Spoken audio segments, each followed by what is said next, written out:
Hello and welcome to my introduction to 4th Edition Dungeons & Dragons. You may have heard of 4th Edition and I hope to be able to walk you through the game and its concepts, to try and give you a better idea if this might be a game for you. Just so you know, 4th Edition can be a bit much, so if you're new to tabletop RPGs, you might want to ease in a little first. 4th does have similar mechanics to 3rd and 5th Edition Dungeons & Dragons, and I will note when they come up. One of the first things you may notice is that compared to other editions, 4th uses a lot more technical language. This was because some of the wording made rules unclear, so they tried to spell it out more clearly. This does mean that if you don't know the terms they are using, it can make it more difficult to understand. They also built the system with the assumption there would be a significant online component to assist with play. This consists of an online database and character builder, similar to what D&D Beyond is now, and a virtual tabletop like Roll20 or Foundry. With these aids, more features could be tracked, and more regular rules updates and clarifications could be made. The rule changes helped prevent things from either becoming unusable or game-breaking, but could also be tricky to keep track of. So if something I reference doesn't match the version you might have in your book, I might just be referencing a more updated version. Beyond this change in language, the core of the game is the same as other editions, except for when you're rolling for damage or a special effect. If you're trying to do something, you pick up a d20 and roll it, and add your bonuses to it. Ability scores and ability modifiers have not changed, with the same scores making the same modifiers. And similar to 5th, there are no penalties for different races, only bonuses. They have changed the order though. For skills, 4th edition matches 5th very closely. Depending on your class, you'll typically get training in between 4 to 6 skills out of the 17, and when you roll these skills, you add a +5 bonus for the training. Most races will grant a +2 to 2 different skills, and some armor or shields will grant up to a -2 penalty for physical skills. Beyond that, add your ability modifier and your level bonus to get your total modifier. Your level bonus is very similar to 5th edition's proficiency bonus. As it goes up with your character level, it is added to most of your rolls. Where 3rd had different numbers getting added to all sorts of unique stats, and 5th only adds proficiency to things you're skilled in, 4th adds it to pretty much everything. It is added to all of your skills, all of your attacks, and all of your defenses. Basically, the only thing you do not add it to are saving throws and damage rolls. So even if your fighter and rogue are both rolling a skill check for stealth, so long as they are the same level, the level bonus is the same. This increase at the same rate is to try and prevent the issue that both 3rd and 5th edition have at high levels, where if you're not invested in a skill, it is basically useless to try. While this can still be an issue, it is absolutely to a lesser extent than that of 3rd, while also sidestepping the problem of 5th, where early in the game you need to be highly specialized for it to make a big difference. This number increases by 1 every even level. Now you might be asking, where does the sense of progression and growth come from if everyone's increasing their skill at the same rate?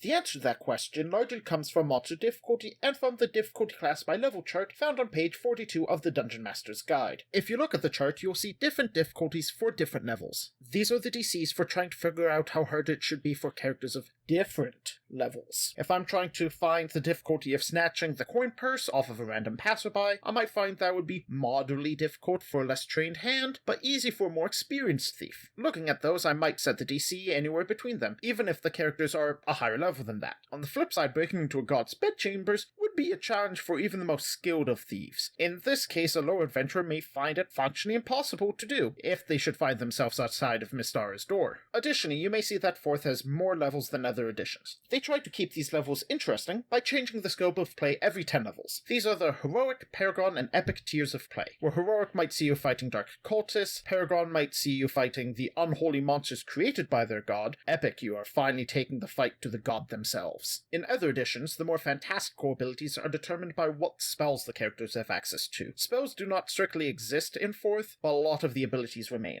Other than Detect Magic, which explicitly became part of the Arcana skill, the attacking, defensive, and simplistic spells were turned into powers, while the more wide-reaching spells were turned into rituals. Rituals are very simple to have access to. You must have the ritual caster feat, training and the skill needed to use the ritual itself, and the material for the ritual. Most of the usual suspects get access to ritual casting automatically, though taking the feat is quite easy to do. Once you know what ritual you're going to use, you'll need to learn it and get the materials. The cost of learning the ritual is based off of its level, and will typically take 8 hours per tier to learn. Once you have the ritual itself, you need the materials, whereas in both 3rd and 5th edition, different spells will need specific materials, such as incense for Find Familiar or diamonds for Raise Dead. In 4th, you just need to purchase the component that matches the skill used in the ritual. So if you spend your money to buy 50 gold worth of herbs, you will be able to use those materials on any nature ritual you know. With the ritual ready, your character then spends time to cast, and then, if needed, makes a skill check. If there's a skill check involved, it typically changes the effectiveness of the ritual, though it is not always needed. With the more general information dealt with, let's move on on to the classes. In 3rd and 5th editions, classes are set up a la carte, where every time you level, you pick what you want your level to go into. This gives your character a good deal of freedom and flexibility. However, to try and balance some of these choices, many core features are spaced out over multiple levels. 4th edition instead creates more self-contained classes that give you all the features you are going to need at first level, with most classes having you select 1 or 2 optional features right out of the gate. This prevents the first few levels from feeling like they're holding you back from doing what the class is meant to do, and means that the characters are fully capable adventurers from the outset. Unfortunately, this does lead to lack of tutorial levels, preventing more easy onboarding and requiring more of an upfront knowledge of your character's abilities. Classes determine what weapons and magical focuses, also known as implements, your character can wield, what armor they can wear, and what starting skills they will be able to be trained in. Weapons are split into 3 levels: simple, military, and exotic, with exotic typically being better than military, and military weapons typically being better than simple. If you're proficient in a weapon, you add its proficiency bonus to all weapon attack rolls made with it. That means on top of the weapon's damage and special traits, different weapons are also more or less accurate. A great axe can hit harder than a greatsword can, but the greatsword is easier to control and has better accuracy. Implements will sometimes work with different feats or class features, but typically the benefit comes from the different effects on them. Armor is split into light and heavy armor, with a total of 6 main types between them. Armor acts similar to its 5th edition versions, with heavy just adding its bonus and not using any ability modifier, while light lets you add your modifier to your defense. Light armor allows you to add your dexterity or intelligence by default, with a large number of light armor using classes allow you to use another ability score instead. One of the largest changes for classes is the fact that they are explicitly divided into 4 different combat roles. It is important to note that while some classes lean more into some non-combat roles,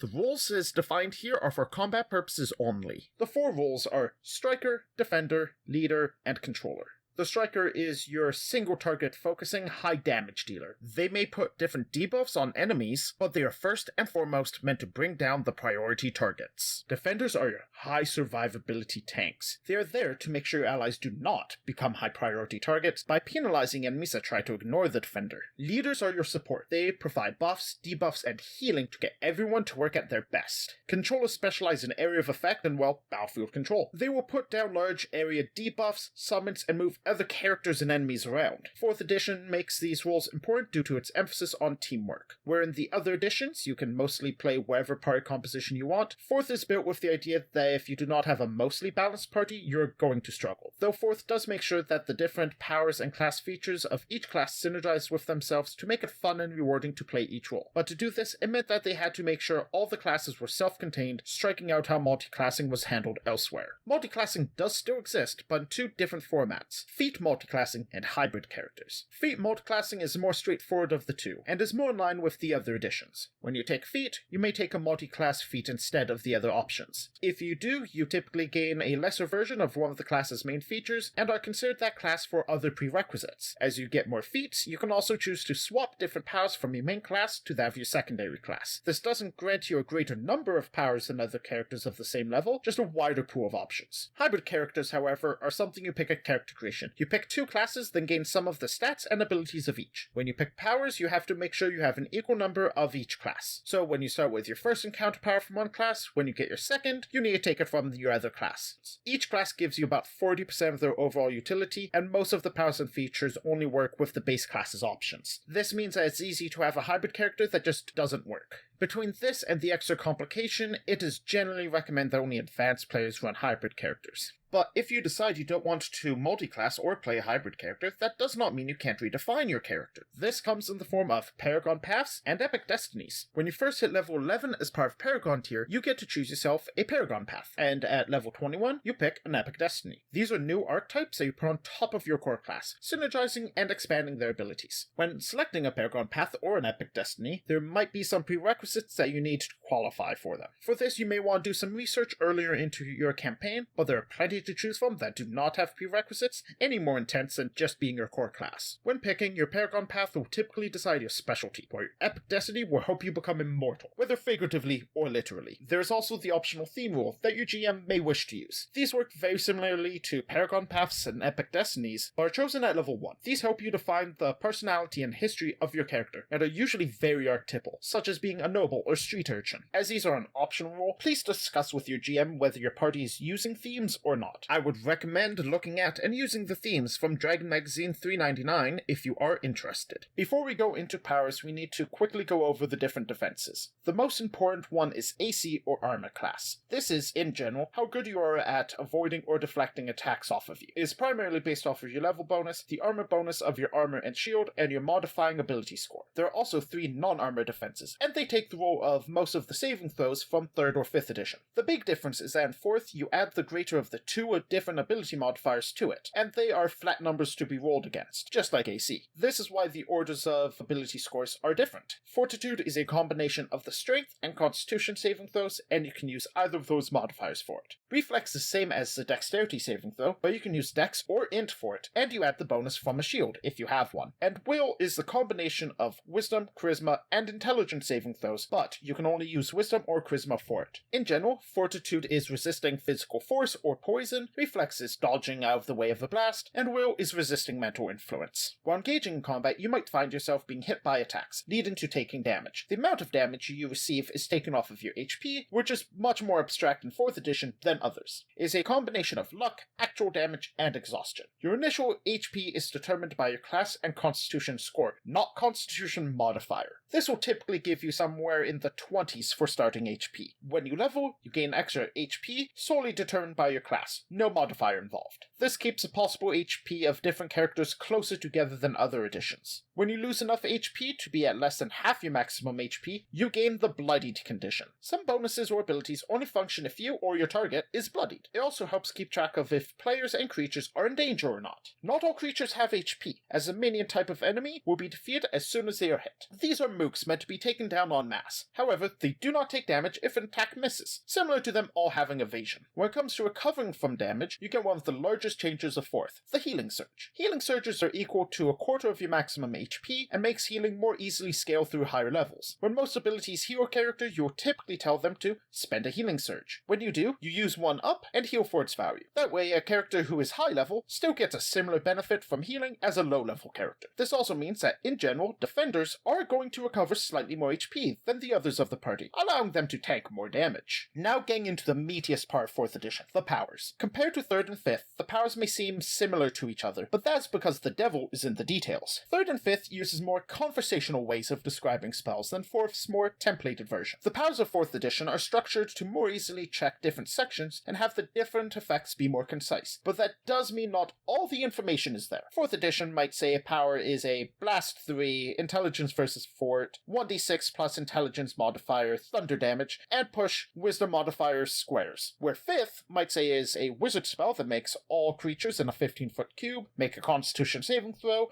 or take 2d8 thunder damage and be pushed 10 feet away. In fact, that is how they say it, for Thunderwave. Both versions have a single line of flavor text, lists the same area, and what the target is defending with, and the effect and damage. The biggest change is the way they're formatted. So with that in mind, let's take a look to how powers are set up. One of the things you may notice is that they are different colors. This is to reflect how often a power is able to be used. Green powers are at rolls and can be done as many times as you want and are able to. Red powers are encounter powers and can only be used once before taking a short rest. A short rest in this is a break of about 5 minutes and can be done at basically any time. You may also use as many healing surges as you want during a short rest, while not requiring any powers to use. Black powers are your daily abilities and can only be done once per long rest. A long rest is 6 to 8 hours of rest, typically only being able to be done once per day. During a long rest, you also heal to 4 hit points and regain all of your used healing surges. You regain use of your powers when you take the appropriate rest. The next thing that changes the powers are where you get them from. In general, there are 4 different types of powers. There are your racial powers, which are determined by your starting race. These are usually locked in, but a few races might have a couple of different powers to pick from. The next type are your features. These are tied to your class, Paragon path, epic destiny, or theme. A large portion of the time, these are going to help define your character role. Your defender's ability to tank, your leader's ability to heal, your striker's ability to deal large damage. The exact feature you get is sometimes tied to which subclass you decide on to change the exact way you do your class's thing, but you'll get everything you need right from the start. Themes, Paragon paths, and epic destinies will have these features powers more spread out as you level. The last two types are attack powers and utility powers. Both are selected as you level from your pool of options. For attack powers, these mostly come from your class, while for utility powers, you can select them from your class, if you're trained, skill powers, and racial powers for race. Important to know is that when you level, you have to select a power that is of that type and is up to your level, but you can select powers of low level if you want to. For example, you might want to have your fighter character specialize in moving people around. So at level 3, you take another first level power that does that instead of a third level power. You can choose to take a daily power when you would normally get an encounter power as it's a different type, but you can still take a low level one. You can see where a power comes from and what type it is on the right side of the colored section that lists its name. In basically all situations, attack powers will make a roll to inflict damage and utility powers will not, but features and racial powers will do either or depending on what they are. For example, a cleric's healing word feature just heals, but their turn undead feature will attack the undead it can target. Below this line is the power's flavor text.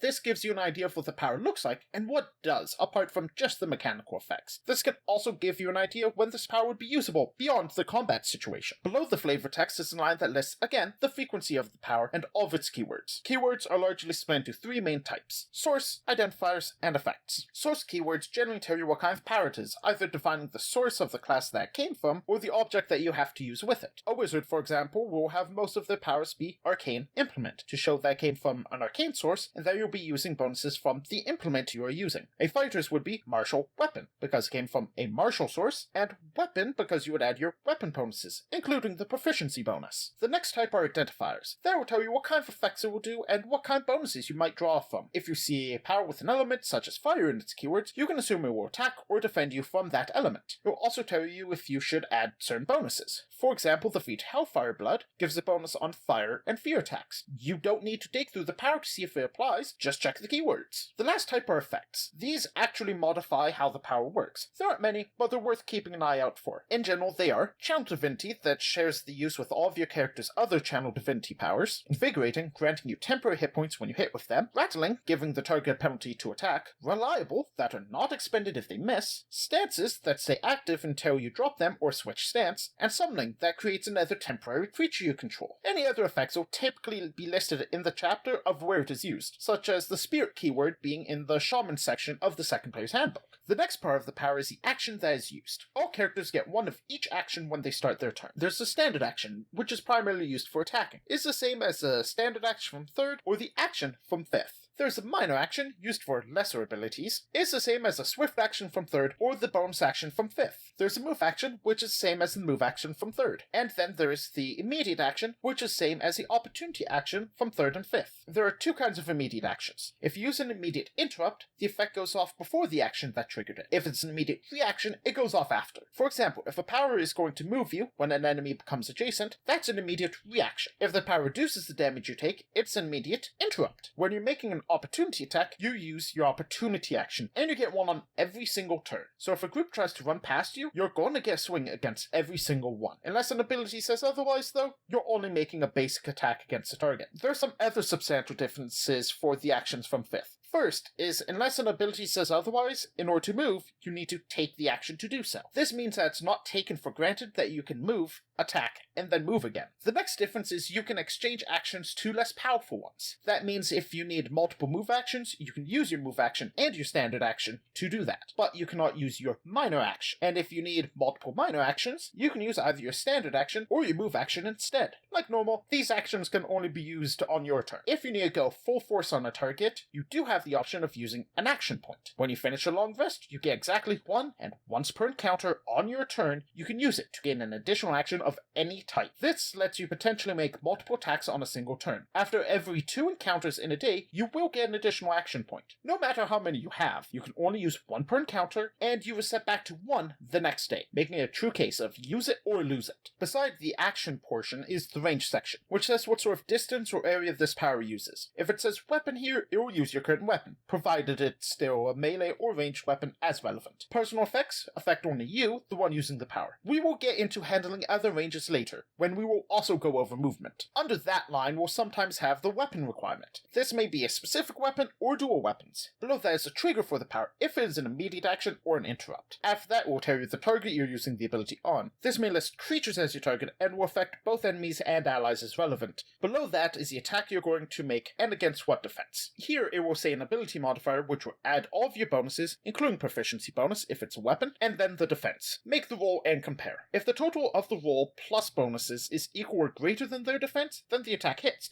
Otherwise, it's a miss. Similar to spells in 3rd and 5th, a lot of powers will still have an effect if they miss, even martial ones. It will also say here if the attack has any flat innate bonuses. After the attack is going to be the hit effect. This will list the damage or the effect of the power, but only if you hit. First is flat damage, second is listing the specific dice used, and the third will list a multiple of W used. This last one refers to a multiple of weapon damage dice used. So if you use a weapon that deals 1d10, your powers that refer to weapon damage will use that many d10s. If you use a weapon that uses 2d6, it will do that many times the 2d6 damage, such as 66 when rolling 3 weapon damage. If you rolled a 20 on the die, you score a critical hit. These do maximum damage, but may add more, either from a high crit weapon or using magical gear. Using that 3 weapon example, if you rolled a crit, you would do 36 base damage. After rolling the damage, you add any modifiers, such as from your ability modifier or from feats and gear. 2 important notes. If you not normally roll damage dice for the attack, it does not count as a damage roll for modifiers. So if the power says 2 plus intelligence modifier damage, it would not add bonuses to damage from a magical implement. But critical hits still count, so would still add the bonus. The second important note is while most powers use a single modifier for it, not all the powers will add the modifier to damage. This is not common, but does happen. I'll go into the specific effects of different powers in a little bit. Now, a power may have a subclass or feature that is named here. This may add or alter an effect of the power used. If the feature is indented, then it only comes into play if you hit with the attack. If it is not indented, then it will always take effect. After that, there may be a miss effect. If you hit against some creatures and miss against others, then the hit and miss effects will be applied against relevant targets. Either way, if your attack hits multiple targets, you should roll once and then apply that damage to everything. So if you hit 2 creatures, they will take the same damage. If there's a third creature you miss, they will take half the damage that the others took. But be aware, minions are immune to miss damage, but not miss effects. Somewhere in the power there might be a special line or effect line. These always take effects regardless of whether you hit with the power or not. Additionally, some powers will have different leveled versions. Similar to 5th edition's cantrips, they scale with levels automatically. When dealing the damage of a power, some creatures might have resistance or vulnerability to that damage. In most cases, resistance and vulnerability is listed as a numerical value, though half damage from melee and ranged attacks do exist on swarms. When you make an attack where the target has resistance, they take that much less damage. If they have vulnerability, they take that much more. This can mean that some attacks will not deal damage at all for resistance, and even low rolls hurt a lot more for vulnerability. Sometimes an attack will have 2 damage types, in which you treat as the worst option for the target. If they have only 1 vulnerability, it triggers that. If they have 2 resistances, then they only use the lesser of that. If they have a resistance and a vulnerability, they will only use the vulnerability. On top of damage and healing, powers will sometimes grant bonuses, penalties, or conditions. There are a decent number of conditions like 5th edition that many powers revolve around. It may be a good idea to familiarize yourself with a few of them. With all of the effects, they may last different periods of time, largely falling into 4 categories. Start or end of next turn, until the end of encounter, while sustained, or until save ends. Until next turn effects will vary slightly in duration. They will either be at the start or end of either you or your target's next turn. Until end of the encounter effects last through the fight, conversation, or general activity you're currently working on. Sustain is similar to concentration. When you use a power with sustain, it will say it lasts until the end of your next turn, but if you use a specific action, it now lasts until your current next turn. So long as you continue to spend actions on it, you can continue to keep it active. But some conditions may make you unable to spend the action, causing the power to deactivate. The last major duration is until save ends. Similar to 3rd and 5th edition saves, you make a roll at the end of your turn to see if you overcome the effect. However, in 4th, you basically do not add modifiers, and the target number stays the same. You pick up a d20, you roll it, and if you get a 10 or more, you succeed. That's it. Taking damage every turn, d20, triumph for 10. Poisoned, d20 for 10. Dying, d20, get 10. You do make a roll against each effect individually. If something lets you make a saving throw, you only do against the one effect. Not all effects will grant penalties, some will grant you bonuses instead. In 5th edition, every different named source gives you a different bonus, so the ring and cloak of protection would both stack. 3rd edition has a bunch of esoteric modifiers that sometimes combine and others don't. 4th's bonuses are based on type, and you can only use one from each type. For example, if you have one piece of gear that gives you a +2 item bonus to saving throws, and another that gives you a +5 item bonus to saving throws against slow, you will not apply the +2 against the slow effect, only the +5. This is to try and keep bonuses from getting too out of control. Occasionally there are untyped bonuses. It will not say anything next to it when it is listed. They have changed a fair few of them to other types over the years, so keep an eye out for that. Those that remain are usually intended to be combined with other things. A good example of this would be the Parattack feat, being meant to go with other damage boosting feats with its trade-off. If you're not sure, it's probably a type based on where you are getting the bonus from. The final part to worry about for 4th is movement and areas. First, movement and ranges for powers are measured in squares. Each square is still equivalent to 5 feet, but with an emphasis being put on grid combat, it is assumed you will play with a grid for combat. Second, it takes the same distance or range on a side than it does at a corner. This means that just going straight and going around an object takes the same movement. Difficult terrain does still take twice the movement to move into a square with it, sometimes preventing small movements. To hit in melee, you'll need to be right beside or adjacent to the target. If an attack has a range, you need to make sure there are that many or fewer spaces in between you to the target. So a creature 7 squares away could not be hit with a power with a range of 5, but could be hit with a range of 10. If you're using a ranged weapon, it will have a short and long range. You can't hit anything further than your long range, and any attacks further than your short range will be at a -2 penalty. Then there are burst attacks that reach out from you, normally hitting multiple allies or enemies. A burst 3 power will be able to affect all creatures that are within 3 squares of distance. You can also view it as being a big cube, 7 squares on each side, centered on you. Some area attacks have a range on it, such as burst 1 within 10. That means the center of the burst can be put somewhere within 10 squares of you, and then affects anything on that square and 1 square around it. Blasts are slightly different. They create an area that many squares on each side that must be right next to you, either a side or a corner. The final type of area is a wall, where it fills a chain of that many squares touching on a side, but not a corner. When you move a character, you have a few basic options. The most common is a basic move, where you spend your move action and move up to your speed in squares. You can, as said before, also use your standard action to move, allowing you to move twice as much as normal. You may also choose to run with the move action, increasing your speed by 2 for the move, also granting combat advantage against you, and suffering a -5 on attack rolls until your next turn. Yes, you can run twice, and the penalties will only apply once. You may also charge. To charge, you use your standard action, move up to your speed, making sure to move closer to the target with every step until you're next to them. Then you make a basic attack or a bull rush with a +1 to the attack. Once you charge, you can only do 3 actions for the rest of your turn, though you can still respond to others, and you can take an action if you spend an action point. Most willing movement will trigger an opportunity attack if you leave a square adjacent to an enemy, which in most cases is just a basic attack. To prevent this,